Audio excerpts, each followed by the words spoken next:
ہے کہ سب کچھ پہلے سے طے شدہ ہے. اللہ کے علم میں سب کچھ ہے, اسی کے حساب سے جنت بھی لکھی جا چکی ہے اور جہنم بھی. یہ اسلام نے بیان کیا. ہم اچھی بری تقدیر پر ایمان رکھتے ہیں, ہمارے ایمان کا حصہ ہے, ہمارے ایمان کا جزو ہے.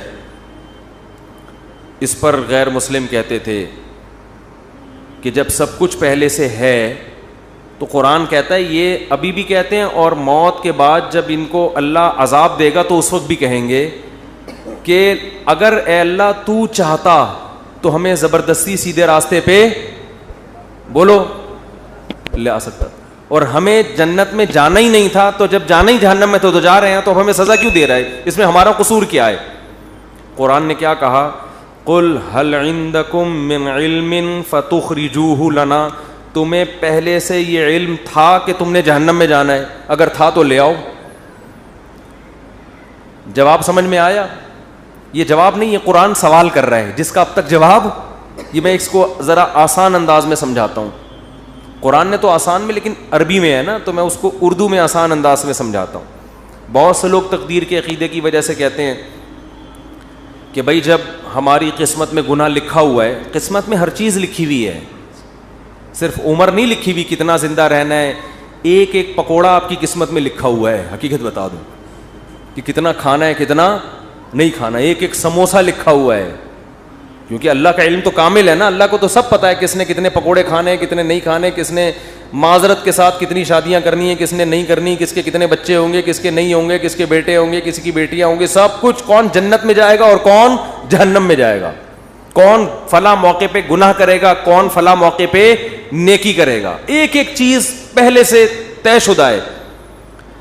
یہاں لوگ سوال پوچھتے ہیں کہ جب پہلے سے طے شدہ ہے تو ہم تو اسی کے حساب سے گناہ کر رہے ہیں نا, تو ہمیں اس پہ سزا کیوں ملتی ہے؟ سمجھ میں آ رہی ہے بات کہ نہیں آ رہی ہے؟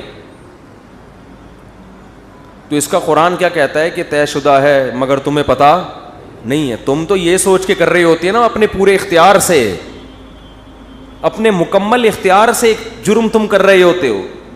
دیکھو کسی کو پہلے سے پتا ہو کہ میں نے فلاں موقع پہ فلاں بج کے اتنے منٹ پر چوری کرنی ہے, پہلے سے پتا ہے کہ اللہ نے میری تقدیر میں یہ بولو نا لکھا ہوا ہے. اب آپ کو پتا ہے یار تقدیر کبھی ٹلتی نہیں ہے, ہفتے کے دن دوپہر 2:03 پر میری تقدیر میں لکھا ہے کہ میں مسجد سے چپل چوری کروں گا. آپ جاؤ 2:03 پہ مسجد سے چپل چوری کرو. اللہ جب آپ کو قیامت کے دن پکڑے سزا دے چوری پہ, تو آپ کہنا اللہ مجھے پہلے سے پتا تھا, میری تقدیر میں لکھا ہوا تھا, میں نے لوح محفوظ دیکھ لی تھی.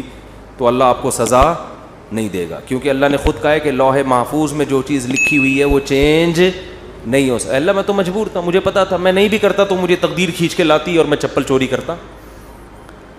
لیکن آپ کو پہلے سے پتا نہیں ہوتا. جب پتہ نہیں ہوتا تو آپ اپنے اختیار سے کر رہے ہوتے ہیں. سمجھ میں آ رہی ہے بات؟ اپنے اختیار سے جا رہے ہوتے ہیں, اپنے اختیار سے چپل چوری کر رہے ہوتے ہیں, اپنے اختیار سے پکڑے جاتے ہیں. اس کی مثال اور آسان کر کے, ایک دن کیا ہوا, زید نے بکر کا قتل کر دیا.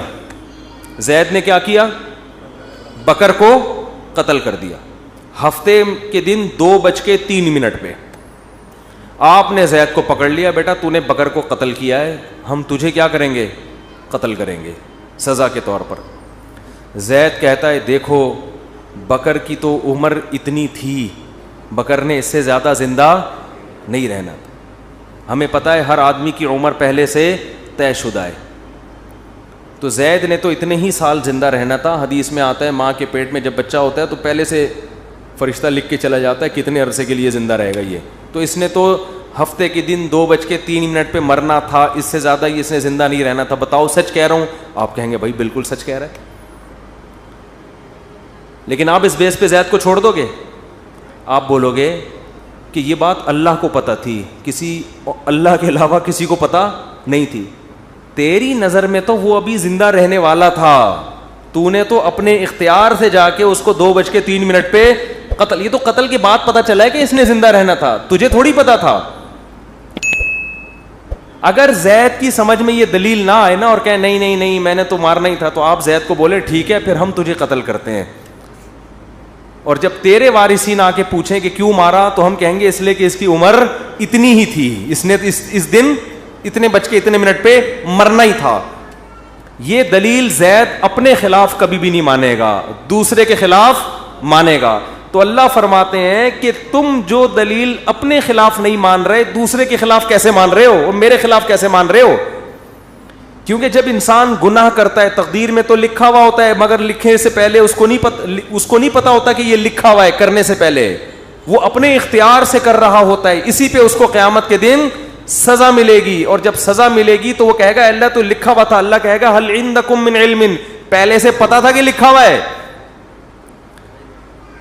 اور اگر اب بھی کسی کے سمجھ میں نہ آئے تو پھر ہر چیز لکھی ہوئی ہے نا, صرف گناہ تھوڑی, کھانا پینا بھی لکھا ہوا ہے. صبح ناشتہ چھوڑ دو, آپ صبح کا ناشتہ چھوڑ دو. بیگم پراٹھا بنا کے لائی, چائے بنا کے لائی, نہیں کھاؤ. بیگم لکھا ہوا ہوگا تو حلق میں اترے گا. بیگم کہے گی کم بخت, یہ کھانے کے بعد پتہ چلے گا کہ لکھا ہوا تھا یا نہیں لکھا ہوا تھا, کھانے سے پہلے نہیں پتہ چلے گا. لیکن آپ نے کہا نہیں لکھا ہوا ہوگا تو اڑ کے میرے پیٹ میں جائے گا, اور آپ چلے گئے آفس, دوپہر لنچ کا ٹائم ہو گیا تو پتہ چلے گا کہ آپ کی تقدیر میں پراٹھے لکھے ہوئے نہیں تھے. تو اس بیس پہ تو پھر ہر چیز اسی اصول پہ گزارے نا. دنیا میں پیسے بھی نہیں کمائے کہ لکھے ہوئے ہوں گے تو مل جائیں گے, نہیں لکھے ہوئے ہوں گے تو نہیں ملیں گے. ٹرک آ رہا ہے اس کے سامنے آ کے کھڑا ہو جائے, بھائی تقدیر میں لکھا ہوا ہے کہ اس نے مجھے اسٹیکر بنانا ہے. کراچی میں جو ٹرک ہے نا وہ کچلتے نہیں ہیں, اسٹیکر بناتے ہیں. اتنے بھاری بھاری ٹرک ہوتے ہیں, ان کے ٹائر کے نیچے اللہ نہ کرے کوئی بندہ آ جائے, لاش بھی نہیں ملتی اس کی. تو اب ٹرک کے سامنے آ جاؤ ہے بھائی, اور بولو بھائی لکھا ہوا ہوگا تو مروں گا. اور واقعی جس کی تقدیر میں نہیں لکھا ہوا ہوتا ٹرک کے سامنے آگے بھی مرتا نہیں ہے, کچھ ہو جاتا ہے کچھ نہ کچھ, لیکن آپ کبھی ٹرک کے سامنے نہیں آتے.